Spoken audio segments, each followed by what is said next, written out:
सावन महीने में श्रद्धा की डुबकी तो मैंने लगा ली है, लेकिन आखिर स्नान का अजगैबीनाथ मंदिर के पास क्या महत्व है? क्यों आखिर इतनी बड़ी तादाद में, लाखों की संख्या में लोग यहां से जल भरते हैं, कांवर उठाते हैं और तकरीबन 105 किलोमीटर तक देवघर पैदल यात्रा करते हैं? क्या महत्व है? आप थोड़ा हमारे दर्शकों को समझाएं, यहाँ के स्नान का कितनी लंबी यात्रा होती है और सावन का क्या खास महत्व है?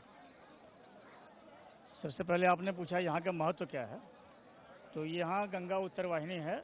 इसके अलावा वाराणसी में गंगा उत्तरवाहिनी है, लेकिन यहाँ गंगोत्री का महत्व लोगों को मिलता है, इसलिए कि गंगा का पुनरुद्भवन यहाँ हुआ था। महर्षि जन्नू भगीरथ द्वारा लाई गई गंगा को यहाँ पर उद्रस्त कर लिया था उन्होंने अज्ञानता में। जब उन्हें जानकारी मिली ये देव नदी गंगा है, तो उन्होंने फिर ब्रह्मा से पूछा कि मैं कैसे निकाल सकता हूँ इसको। तो उन्होंने बताया कि आप ये अपनी जंघा में चीरा लगाओ, छोटी दाहिने हाथ की छोटी उंगली से, तो गंगा प्रवाहित हो जाएगी। तो यहाँ के बाद गंगा जाह्नवी कहलाती है, जन्नू सुता हो गई, जन्नू की पुत्री हो गई वह। तो गंगा का पुनरुद्भवन और उत्तरवाहिनी ये दोनों संयोग यहाँ मिलता है, और यहाँ से बाबा बैद्यनाथ की दूरी मात्र 105 किलोमीटर है, इसलिए लोग यहाँ इतनी संख्या में आते हैं। दूसरी बात आपने पूछा श्रावण का महत्व क्या है। श्रावण महीने में ही भगवान शंकर ने वो समुद्र मंथन से जो निकला विष था, उस विष का पान किया था। विष को उन्होंने अपने गले में अटकाया था, लेकिन जलन काफ़ी थी उन्हें। उसे शांत करने के लिए जल का मतलब ये उनके माथे पर चंदा लगाया गया। चांद के बाद फिर गंगा तो थी ही, तो उनके सिर से निकली गंगा ही फिर पुनः उनको संतुष्ट कर रही है। उनके सिर से निकली गंगा ही उन्हें पुनः संतुष्ट कर रही हैं, शांत कर रही हैं। इसीलिए लोग इन्हें सावन महीने में गंगा जल का अर्पण करते हैं। और सावन का तो महत्व है, ये तो देखने को आ रहा है कि लाखों की संख्या में तीर्थयात्री यहाँ पर आ रहे हैं, श्रद्धा की डुबकी लगा रहे हैं और यहाँ से 105 किलोमीटर यही गंगा जल लेकर के जाते हैं, भगवान शंकर को चढ़ाते हैं। क्या ये दृश्य पूरे साल देखने को मिलता है? जी नहीं, ये दृश्य आपको सावन भादो 2 महीने लगातार मिलेंगे। आस्तीन में इसकी संख्या कम हो जाती है, कार्तिक में और कम हो जाती है। मतलब सावन से कार्तिक तक रफ्तार क्रमशः 100 है। अभी श्रावण मेला में 100 लोग आते हैं, तो भादो में 70 लोग आएंगे, आश्विन में 30 लोग आएंगे, कार्तिक में 20 लोग आएंगे। पुनः ये नज़ारा आपको 5 दिनों के लिए मिलेगा शिवरात्रि के अवसर पर। शिवरात्रि के अवसर पर उस दिन भी खासा धूमधाम देखने को मिलता है और बहुत सारे श्रद्धालु देश विदेश से, मिथिलांचल के लोग मुख्य रूप से आते हैं। मिथिलांचल के लोगों की यह मान्यता है कि वो लोग अपनों को पार्वती के मायके वाले मानते हैं, हिमालय तराई के होने के कारण। तो पहले तो बसंत पंचमी में आते हैं वो, बर्तुहारी कथा मतलब कथा करेंगे शिव से पार्वती की, इसलिए बसंत पंचमी में आते हैं। फिर इसके मौनी अमावस्या हम जाते हैं तिलक चढ़ाने के लिए, और इसके बाद फिर वो जाते हैं निमंत्रण देने शिव को अपने घर बारात आने के लिए। तो इस तरह से मिथिलांचल के ये मतलब ये खास पर्व हो जाता है। तो बहुत सारी धार्मिक कथाएं हैं और इन्हीं कथाओं पर लोगों की श्रद्धा जो है वह आश्रित है, और इसी श्रद्धा के मुताबिक देश विदेश से लाखों की संख्या में पर्यटक यहाँ पर पहुँचते हैं, श्रद्धा की डुबकी लगाते हैं। आज श्रद्धा की डुबकी मैंने भी लगाई है और तकरीबन 105 किलोमीटर का सफ़र हम कोशिश करेंगे कि अगले 3 दिनों में हम तय करें और भगवान शंकर को यहाँ का जल अर्पण करें।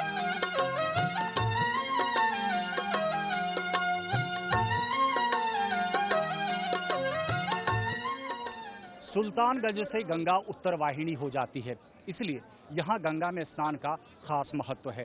हमने गंगा में स्नान कर लिया है, संकल्प भी ले लिया है, और संकल्प लेने के बाद अब जल उठाकर अब हम 105 किलोमीटर की यात्रा करेंगे बाबा धाम पहुँचने के लिए। लेकिन आखिर ये संकल्प होता क्या है, हम जानते हैं यहाँ के एक पंडित जी से। पंडित जी, क्या होता है संकल्प, क्यों इसका इतना महत्व है? संकल्प ये होता है कि हम लोग गंगा किनारे तीर्थ पुरोहित जो है आप लोग का साक्षी बनते हैं कि गंगा में आपने उत्तरवाहिनी जाह्नवी गंगा में स्नान किया और जल भरा, और जो है आप यहाँ से लेके पैदल जाइए, वाहन से जाइए या कश्ती दे के जाइए, जैसे ले जाइएगा यहाँ ले जाने का हम लोग संकल्प करते हैं। इस बार क्या पिछली बार की तुलना में लोगों की भीड़ ज़्यादा है? आप लोग तो हर साल यहाँ पर रहते हैं, लोगों को, लाखों लोगों को संकल्प कराते हैं, इस बार भीड़ कैसी देखने को मिल रही है? अगले साल की अपेक्षा इस साल कुछ ज़्यादा भीड़ है, और सब श्रद्धालुगण जितने हैं श्रद्धापूर्वक जल भर के श्रद्धा से बाबा को अर्पण करने के लिए जल ले जा रहे हैं। और प्रशासन के इंतजाम की अगर हम बात करें, किस तरह की गंदगी तो काफ़ी दिख रही है। गंदगी सफाई के लिए बहुत सारा पैसा आया यहाँ, करोड़ों अरबों रुपया, लेकिन जो यहाँ देख ही रहे अब चालू बगल आप लोग को दिख ही रहा है कि यहाँ सफाई सही ढंग से नहीं हो रहा। कुछ हद तक ठीक है, लेकिन फिर भी गंदगी पूरा यहाँ फैला हुआ है गंगा घाट के किनारे। तो देख सकते हैं मेरे पीछे अभी भी सूरज ऊपर चढ़ चुका है, लेकिन इसके बावजूद काफी बड़ी संख्या में लोग जो है श्रद्धा की डुबकी लगा रहे हैं। ये बताएं कि ये श्रद्धा की डुबकी लोग लगाते हैं और यहाँ से 105 किलोमीटर यात्रा करते हैं। कुछ लोग पैदल, कुछ डाक बम होते हैं। डाक बम का क्या महत्व है? बहुत बड़ी संख्या में डाक बम भी जाता है, वो क्या होता है? डाक बम है कि आपको जल भरनी है यहाँ से 24 घंटे के अंदर, पूरे नियम और निष्ठा के साथ, बिना रुके हुए आपको बाबा बैद्यनाथ को जलार्पण करना है। 24 घंटे में लोग 105 किलोमीटर फिर कैसे पहुंच सकते हैं? बहुत है ऐसे जाते हैं, ऐसा नहीं है। वहाँ तो 17 घंटे में पहुँचने वाले हैं। यहाँ पे ऐसे यात्री लोग आते हैं जो प्रत्येक सप्ताह 365 दिन का प्रत्येक सप्ताह जाकर के सोमवारी जल चढ़ाते हैं बाबा को, डाक बम। और अजगैबी नाथ मंदिर की क्या कहानी है, ये कुछ बता सकते हैं? क्या श्रद्धा जुड़ी है लोगों की? अजगब नाम से धनुष था, जिस धनुष को राम ने सीता विवाह में तोड़ा था, उस धनुष का नाम है अजगब। वह धनुष जनक को जहनु ऋषि के द्वारा, जो ये मंदिर देख रहे हैं अजगैबीनाथ, यहीं पे जहनु ऋषि का आश्रम है। ये जहनु ऋषि का आश्रम है। यहीं पे जब गंगा वहां से उछलते कूदते हुए भागीरथ लेके आ रहे थे, तो गंगा तो उछलते कूदते आ रही थी, तो उनका कुटिया था यहाँ पे, वो तपस्या लीन थे, तो गंगा उनका कुटिया बहा के लेके चली गई। मुनि का ध्यान भंग हुआ। अरे इतना हिम्मत नहीं हो सकता है। 3 अंजुलों में लेकर के गंगा को यहीं पे पान कर लिया, गंगा यहीं पे स्टॉप हो गई। अब गंगा सागर नहीं जाएगी तो मोक्ष नहीं मिलेगा। गंगा को भी मोक्ष मिलना है ना, बिना सागर में मिले हुए मोक्ष नहीं हो सकता है। तो पुनः भागीरथ को यहाँ पे तपस्या करना पड़ा। अब बहुत ज्यादा तपस्या करना पड़ा, और तपस्या से प्रसन्न होकर के ऋषि ने, अब समस्या होगी कि मैंने पी लिया है तो अब निकालूं कैसे? मुंह से निकालता हूं तो गंदा हो जाएगी, जूठा हो जाएगी, और कहीं से निकालता हूं तो फिर वो महत्व नहीं रह जाएगा गंगा का। तो बेटी बना के जांग चीर के निकाले। इसलिए जिस धरती पे आप खड़ा हैं, जिस गंगा के सामने आप खड़ा हैं, यह भागीरथी गंगा नहीं है, ये जहान्वी गंगा है। गंगा का एक नाम जहान्वी है, वह जहान्वी गंगा में ही आप खड़े हैं अभी। यहाँ के श्रद्धालु यहीं डुबकी लगाते हैं और यहाँ से 105 किलोमीटर की यात्रा ये जो करते हैं। जल जा रहा है बाबा बैद्यनाथ को, वो रावणेश्वर बैद्यनाथ हैं और भगवती के हृदय स्थल पे जाकर अवस्थित है। वो कामना लिंग कहलाते हैं, स्पर्श लिंग कहलाते हैं। उनको जहान्वी गंगा का जल बहुत ज्यादा प्रिय है, बहुत ज्यादा। तो ये थी कहानी, आखिर क्यों जाह्नवी गंगा में आते हैं लोग, डुबकी लगाते हैं और 105 किलोमीटर की यात्रा करते हैं। हम भी निकल चुके हैं अपनी यात्रा पे और उम्मीद करते हैं कि अगले 3 दिनों में इस यात्रा को हम तय करेंगे और देवघर जाकर ये जल जो हमने लिया है इसे चढ़ाएंगे।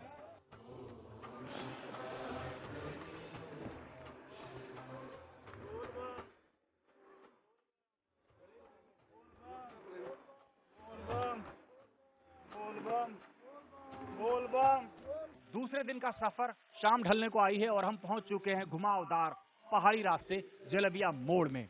देखिए, आप देख सकते हैं जज्बे की बात है, छोटे छोटे बच्चे भी यहां तक पहुंच चुके हैं। दूसरे दिन का सफर है इनका। बेटा, कैसे पहुंचे हो यहां तक आप थके हो कि नहीं? मैं देख रहा हूं बहुत तेजी से भाग रहे हो आप। नहीं। थकावट नहीं हुई? आपके पैर में छाले पड़े हैं? नहीं। भागते चले जा रहे हैं। आप भी मैडम लगातार चल रही हैं, जल लेकर के चली हैं। दूसरे दिन का सफर है, पैर में छाले वाले पड़े हैं? नहीं हुआ है। क्यों नहीं पड़ा? लगातार आते हैं? बाबा का कृपा है। बाबा का कृपा है। हाँ। इस बारिश से बहुत राहत मिली है। कल बहुत तेज धूप थी, आज बहुत राहत मिली है। बहुत राहत मिला बारिश से। नहीं तो ये पार कर पाना थोड़ा सा बहुत मुश्किल था। बहुत मुश्किल था। अब यहाँ से ठहरने की व्यवस्था कहाँ करेंगे आप? ठहरने का जहाँ मन करेगा। कहाँ तक सोच रहे हैं कि आप दूरी तय कर लेंगे? 10 किलोमीटर चल लें। 10 किलोमीटर और चलेंगे इसी बारिश में? इसी बारिश में। और क्या आप हर साल अपने परिवार के साथ आते हैं? हर एक साल मेरा सारा यही रहता है बच्चा सा। आप देख रहे हैं, इसे जज्बा कह लें आप कि पूरे परिवार के साथ ये लगातार हर साल यूं ही बाबा धाम जाते हैं। तकरीबन 105 किलोमीटर का सफर ऐसे ही सफर करते हैं। आप लोग इतनी दूर से आए हैं, कुछ सरकारी इंतजाम आप लोगों को समझ में आया? बहुत सारा है इंतजाम। सड़क पे इंतजाम है? हाँ है। कैसा इंतजाम है? पानी है व्यवस्था, पानी, नींबू पानी, ठहरने का व्यवस्था और कुछ है, तरह तरह की चीजें हैं। ठहरेंगे कहाँ आज? आज ठहरेंगे सुइया पहाड़ तक। सुइया पहाड़ तक आज चलेंगे। सुइया पहाड़ के बारे में यही कहानी मशहूर है कि सुइया पहाड़ पे चढ़ना बेहद मुश्किल है, क्योंकि सुइया पहाड़ यानी कि उस पे जो पत्थर है वो काफी नुकीले हैं और कांवड़ियों के लिए बेहद मुश्किल भरा वो सफर होता है। वजह यही होती है कि वो जो नुकीले पत्थर हैं वो पैर में चुभते हैं। यहाँ तक सफर करने में स्थिति ऐसी होती है कि मेरे पैर में तो पहले से ही छाले आ चुके हैं, और जहां बाकी कांवड़िए 1 घंटे में तकरीबन 4 से 5 किलोमीटर का सफर कर पा रहे हैं, हम और हमारी टीम महज 2 से 3 किलोमीटर सफर कर पा रहे हैं।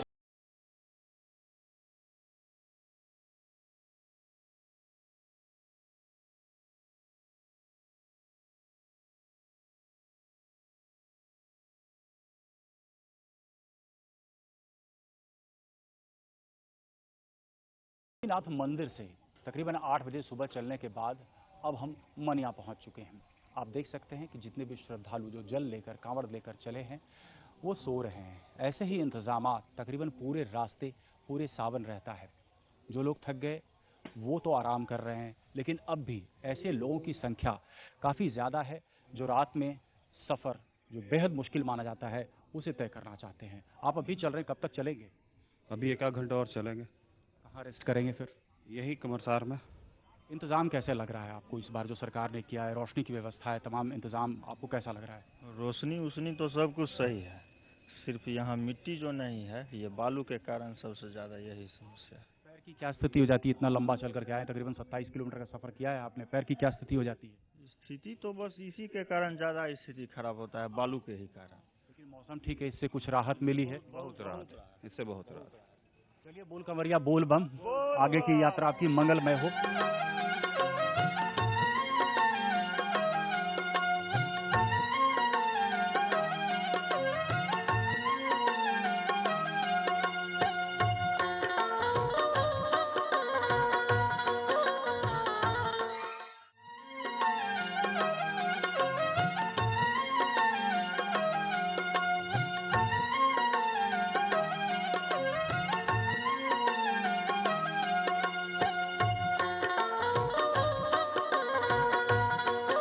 मनिया से आज सुबह हमने अपनी यात्रा फिर से शुरू की है और अब हमारा गंतव्य स्थान है जिलेबिया मोड़। दोपहर तक पहुंच जाएंगे रामन? दोपहर विश्राम हम लोग जिलेबिया मोड़ में ही करेंगे, ठीक है। देन वहाँ से हम लोग इवनिंग में 3 से 4 बजे के बीच में हम लोग फिर प्रस्थान करेंगे और आगे के रात्रि विश्राम फिर सुइया या फिर अबरखिया जाके हम लोग रात्रि विश्राम करेंगे। सुइया पहाड़ का जब जिक्र सुनते हैं तो एक भय सा मन में आता है, कहता है कि पैर में बहुत चुभता है। हालांकि खाली पैर ही चलना पड़ता है। लोगों की श्रद्धा दिखेगी, लाखों की संख्या में लोग जो है खाली पैर ही चलते हैं, काफी फपोले भी आते हैं। आप तो कई बार जा चुके हैं मनोज, बताइए क्या एक्सपीरियंस रहता है? मैं तो पहली बार जा रहा हूँ। सावन में कांवरियों को कोई ऐसा दिक्कत होता नहीं है, बस दिक्कत होता है थोड़ा सा ये यहाँ का मैनेजमेंट में दिक्कत होता है, लेकिन चलने में वैसा कोई दिक्कत नहीं होता क्योंकि पहाड़ों पर अब बालू बिछा दी जाती है। हाँ, बालू में चुभने वाले पत्थर जो है वो अब देखने को नहीं मिलते हैं। हम अपने दर्शकों को दिखाना चाहते हैं कि जो ऐसे लोग आना चाहते हैं इस तीर्थ यात्रा पर, शायद मन में एक घबराहट होती होगी कि आखिर ठहरेंगे कहाँ, रात कहाँ बिताएंगे। तो तकरीबन ऐसी ही बंदोबस्त हर जगह होती है। इस तरह की चौकी लगाई जाती है, इस चौकी का आप किराया दें और रात आप बिता सकते हैं। ऐसे लोग जो किसी भी तरीके से जख्मी हो जाते हैं उनके लिए इस तरह से मेकशिफ्ट दवा की दुकानें भी होती हैं। ये दवाएं हैं, कुछ रिलीफ है, मसल रिलैक्सेंट्स हैं, कुछ पेन किलर्स हैं और किस तरह की दवाइयां हैं जो जरूरत पड़ती है कांवड़ियों को जब वो चलते हैं रास्ते पे। यहाँ पे फर्स्ट एड की दवाई होती है जिसमें कि बम भाइयों लोग को ये फोड़ा वगैरह पैर में हो जाना, उसके लिए मैं महरम पट्टी का व्यवस्था रखा हूँ, छोटी में मोटी व्यवस्था, जिससे कि कंवरिया भाइयों को सुविधा हो। सरकार की तरफ से आप लोगों को कुछ मदद मिलती है कांवड़ियों को रिलीफ पहुंचाने के लिए? सामान कोई उपलब्ध नहीं मिलता है, हम लोग प्राइवेट से खरीदते हैं पर नियम से बेचते भले हैं, ठीक है ना। कीमत जो है सरकार निर्धारित करती है उसी पर आप बेचते हैं? उसी पर हम बेचते हैं, लेकिन सामान उपलब्ध मिलता नहीं है, खाली बेच बात में। गौरतलब है कि सरकार को कुछ इस तरीके की बंदोबस्त करनी पड़ेगी इस पूरे इलाके में, जिससे कांवड़िए राहत की सांस ले सकें, क्योंकि कीमतें आमतौर पर सभी कांवड़ियों की ये शिकायत है कि कीमतें बहुत ज्यादा हैं।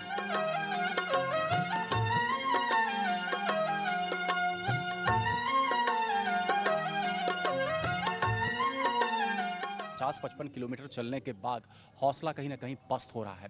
लेकिन यकीन मानिए, इसी धरती पर ऐसे लोग भी हैं जो 18 साल से लगातार दंड बम करते हुए देवघर तक जाते हैं सुल्तानगंज से। तकरीबन 105 किलोमीटर की दूरी। संजय सिंह साहब लखीसराय के रहने वाले हैं, उमेश सिंह साहब लखीसराय के रहने वाले हैं। ये 105 किलोमीटर का सफर लेटकर दंड मारते हुए तय करते हैं। 18 साल से। हाँ, 18 साल से तो हम चल रहे हैं बाबा। कितना मुश्किल होता है? कोई मुश्किल तो हमारे साथ नहीं है, कोई मुश्किल नहीं, कोई मुसीबत नहीं। दुकानदार भाई साथ हैं, बम साथ हैं। मन में कुछ सोचा होगा आपने कि भगवान से कोई कामना की होगी? नहीं, मुझे तो मैं उनसे क्या मांगूं? जन्म ही दिए हैं ऐसे जो कि कुछ कमी नहीं है। हमें तो थोड़ा सोच के ही डर लग रहा है। बाबा ये बताइए, क्या ये पेट वेट जब जमीन पे इस तरह से खुरदरी जमीन है, रेतीली जमीन है, तपती हुई जमीन है, तो पेट वेट कभी जलता है आपका? कुछ कहीं तो कोई खरोंच है तक के नहीं जो कि हम बता सकते हैं कि कोई खरोंच हमारे साथ है। कोई खरोंच तो है नहीं, कुछ भी ऐसा नहीं है। एक सवाल और भी दिमाग में कौंधता है, जब आप दंड मारते हुए जाते हैं तो आपके साथ क्या कोई और सहयोगी होते हैं जो आपके खाने पीने के व्यवस्था? सहयोगी होते हैं जो कि पानी, शरबत, ग्लूकोज लेकर के हमारे साथ चलते हैं। एक दिन में उन्होंने कितना सफर आप कर लेते हैं? एक दिन में लगभग लास्ट में 5 किलोमीटर तक तय करता हूँ।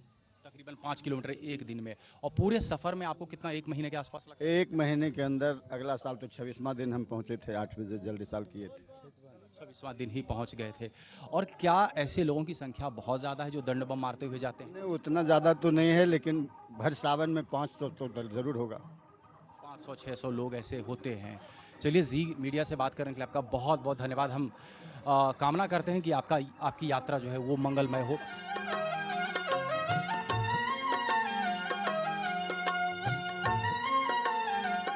देवघर जाहि बाजलवा ढड़वा दुखवा दूर होई, कृपा जरूर होई हो। देवघर जाहि बाजलवा ढड़वा दुखवा दूर होई, कृपा जरूर होई हो।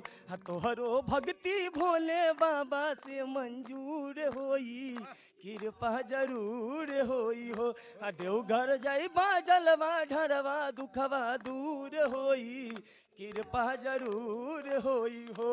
हाँ हाँ, 12 महिमा वाला हवे उनका दुआर हो, जाएला कांवर लेके होला दुखवा पार हो।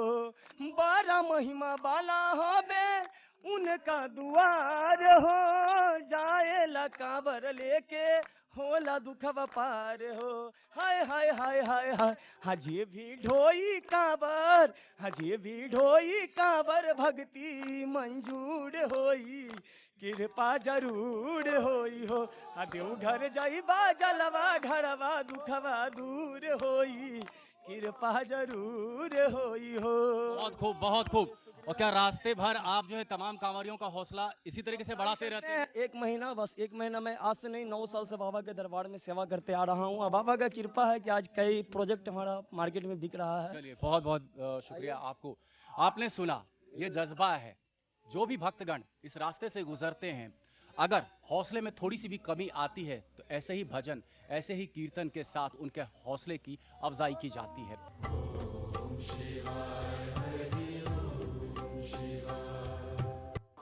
3 दिन की यात्रा के बाद अब हम झारखंड और बिहार की सीमा तक पहुंच चुके हैं। ये जगह का नाम है दुमा। यहां से मंदिर की दूरी अब महज 11 किलोमीटर, और उम्मीद करते हैं कि अगले 2.5 से 3 घंटे में हम मंदिर की दूरी यूं ही तय करेंगे। आप देख सकते हैं कि कांवरियों में जबरदस्त उत्साह है। जब झारखंड की सीमा में वो एंटर करते हैं तो उन्हें पता है कि मंदिर अब बहुत दूर नहीं है। एक दूसरे का हौसला बढ़ाते हुए कांवरिये लगातार मंदिर की ओर जा रहे हैं। और यकीन मानिए कि जिस तरीके का मानव सैलाब इस पूरी सड़क पर देखने को मिला, जिस तरीके से लोग गंगा जल भरते हैं अजगैबी नाथ मंदिर के पास, गंगा में डुबकी लगा करके, श्रद्धा की डुबकी लगा करके, और उसके बाद तकरीबन 105 किलोमीटर का सफर तय करते हैं, वो देखने लायक एक अजीब सा दृश्य होता है। एक दूसरे की हौसला अफजाई करते रहते हैं, पैरों में छाले पड़े रहते हैं, लेकिन इसके बावजूद लगातार कांवरिये आगे बढ़ते रहते हैं। ये बताएंगे हमें भूत बंगला का क्या महत्व है और स्नान का क्या महत्व है मंदिर में पूजा अर्चना के पहले। दीप बताएं। ये 105 किलोमीटर की जब कठिन यात्रा करते हैं तो ये एक ऐसा जगह है जहां से भक्तों को विश्वास हो जाता है कि जो मैंने यात्रा की है वो यात्रा पूरी हो गई है। यहाँ से बाबा की नगरी में प्रवेश मिलता है, और इसके बाद यहाँ से आप कह लीजिए जब भी ऊंचाई पे जाते हैं तो बाबा के शीर्ष का दर्शन होता है। तो बाबा के शीर्ष का दर्शन करके भावभीत होते हैं और इसके बाद सीधे वो शिवगंगा जाते हैं, वो स्नान करते हैं। उसकी पुरानी महत्व है अपना कि कांवड़िया की रावण द्वारा मुष्टि के प्रहार से इसका प्रादुर्भाव हुआ था। तो वहाँ कांवड़िया संकल्प कराते हैं, जो 105 किलोमीटर की लंबी यात्रा से जो जल लाते हैं उसमें उसको तैयार करते हैं और उसके बाद कतार में खड़े होकर बाबा का जलाभिषेक करते हैं। रमन, अब तक का सफर कैसा रहा? अभी तक का सफ़र हम लोग का बढ़िया रहा। हम लोग जस्ट बाबा नगरी में प्रवेश कर चुके हैं और भूत बंगला से हम लोग बाबा नगरी का दूरी अब तो ये लगता है कि जैसे चंद मिनटों में हम ये कर लेंगे। आप भी हमारे साथ लगातार पैदल चलते आ रहे हैं। ये बताइए कैसा है? पाँव में छाले वाले आए हैं? छाले आए हैं सर? छाले आए हैं, लेकिन हौसला अभी भी बुलंद है। अब तो जलाभिषेक करके ही जो है उसके बाद फिर अन्न जल ग्रहण करेंगे। एकदम बाबा का। चलिए, तो बाबा नगरी में हम तमाम दर्शकों का स्वागत करते हैं। अगले एक आध घंटे में उम्मीद करते हैं कि हम बाबा का जलाभिषेक करेंगे।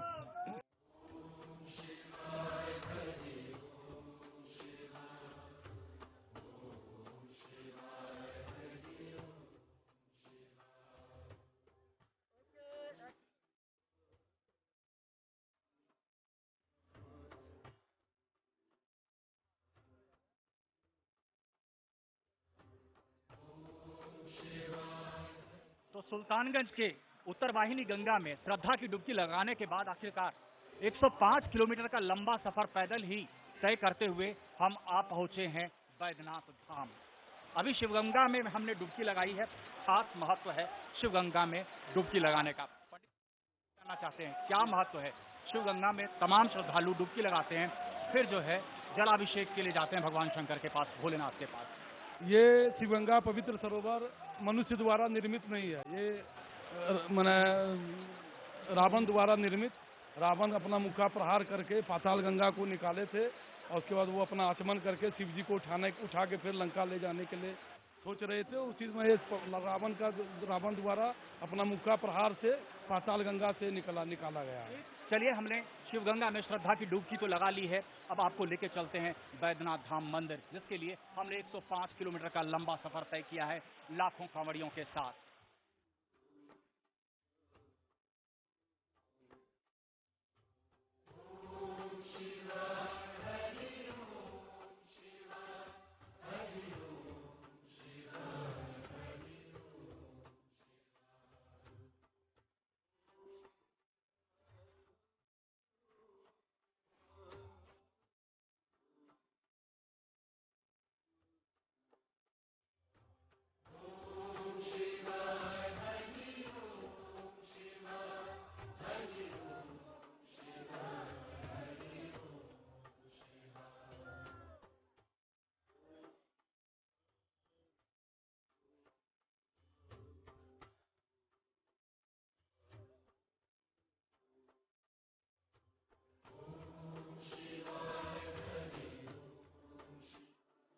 हमारी 105 किलोमीटर की यात्रा का ये एक पड़ाव है, लेकिन ये अंतिम पड़ाव नहीं है। लेकिन देवघर के इस मंदिर की क्या है इतनी महत्ता? क्यों है इतनी महत्ता? क्यों लाखों की संख्या में कांवड़िए यहाँ पर आते हैं, जलाभिषेक करते हैं? हमने जलाभिषेक भी कर लिया, भगवान शिव के दर्शन भी कर लिए।